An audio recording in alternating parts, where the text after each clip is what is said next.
some of the best tools to create SEO content. Firstly, and this isn't a tool, this is a person, but I think the person writing the content is extremely important. There's different levels when it comes to everything in life, and that is true for writers as well. There are amazing writers who are able to provide rich insight, are grammatically correct, have amazing spelling. Yeah, there's certain people who just bring life into a blog. And then there's other people who are just trying to do the job. And it's really important to know that there's a distinction and try to find the people who are really passionate about what they're writing about and adding those rich insights. So that's where it really begins with the writer. The second thing that's really important, once again, not a tool, it's a person, is a person creating the briefs. So the person who is actually going in, looking at the competitors, looking at the keywords and really deciding what kind of keywords do we want to target, what's the intent, how is this all going to mesh together from an SEO perspective, where the interlinks going, where the external links going. Second thing that's really important is this person who creates this brief. In terms of the tools themselves, Google is the best tool. You can type in whatever you're trying to rank for, whatever title you have, and you can start looking at your competitors, which brings me to another really good tool, the website of your competitors, the blogs that have already been written.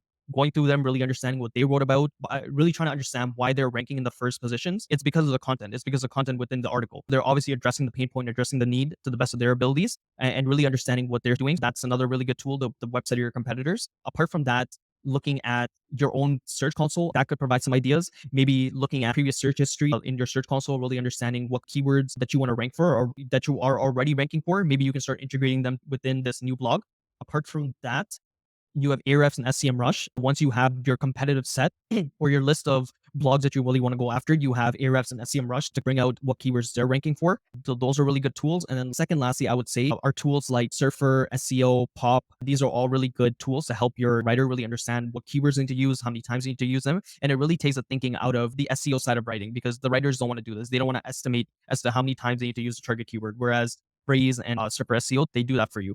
And then lastly is probably Grammarly, popping it into Grammarly and seeing how can you make the article flow better. Grammarly helps you do that. And then as well as just trying to keep it at a reasonable reading level. So you can use a tool called Hemingway. I'm pretty sure Grammarly also has this feature where it tells you how difficult or at what reading level your content's at. And ideally, if you can keep it between the 5th and 8th grade level, that's really good. A lot of people write very complicated articles, but they fail to realize that although they might be able to comprehend what is being written in the articles, there's a lot of people who don't have that education or training or their reading level isn't as advanced. The average reading level is only at a 8th grade level or something like that. If you're writing at the university level or a PhD level, you're basically speaking a different language and you wouldn't want to read something in Spanish if you speak English. It's almost like that. So you have to make sure that Google rewards those websites that keep it at a certain reading level, and you should try your best to keep it at a elementary school reading level. Those are some of my favorite tools. Google itself, the websites or blogs that are already ranking, Search Console, Ahrefs or SEMrush, Surfer SEO or Phrase, and then